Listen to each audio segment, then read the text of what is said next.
सोमेश्वर धबधबा प्रवाहित झालेला आहे। नाशिकमध्ये मुसळधार पाऊस बरसतोय, त्यामुळे धबधबा हा प्रवाहित झालाय। पहिल्याच पावसामध्ये सोमेश्वर धबधब्यानं रौद्ररूप हे धारण केलेलं आहे। सोमेश्वर धबधबा परिसरात त्यामुळे पर्यटकांची गर्दी होऊ शकते। या सर्व पार्श्वभूमीवर प्रशासनानं पर्यटकांना या परिसरात येण्यासाठी बंदी घातली आहे।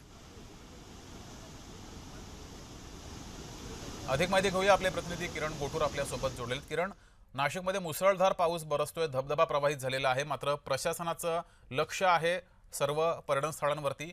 पर्यटक या ठिकाणी गर्दी करतायत।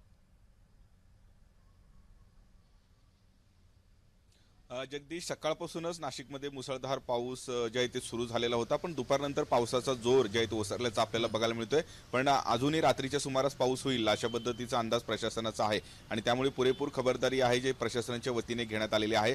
काल रात्री 8:30 ते सकाळी 8:30 पर्यंत नाशिक शहरात 120 मिलीमीटर पाऊस हे झालेला आहे। त्र्यंबकेश्वरमध्ये 227 मिलीमीटर पाऊस झालेला आहे आणि परिसरात देखील मोठ्या प्रमाणात पाऊस झालेला आहे आणि त्यामुळेच गोदावरी नदीची अचानक पाणी पातळी वाढल्याने अनेक जे आहे ते घरांमध्ये आणि दुकानांमध्ये पाणी शिरल्याचं नाशिक शहरात एकूणच चित्र आपल्याला पाहायला मिळालं आणि त्याच पद्धतीने गोदावरी नदी परिसरातील जो सोमेश्वर धबधबा आहे तो सुद्धा आज खरं तर मोठ्या जे आहे ते क्षमतेने प्रवाहित झाल्याचं आपल्याला बघायला मिळालं आणि यंदाच्या पावसाळ्यात प्रथमच सोमेश्वर धबधबा हा प्रवाहित झालेला होता आणि सोमेश्वर धबधब्याचं जे एकूणच रौद्र रूप आहे ते पाहण्यासाठी नाशिककरांनी गर्दी केलेली होती आणि काही उत्साही तरुण हे नदी पात्रात उतरून जे आहे ते फोटो काढत होते। बंदी आहे, प्रशासनाचं लक्ष। किरण, तुम्ही असेच जोडलेले राहा।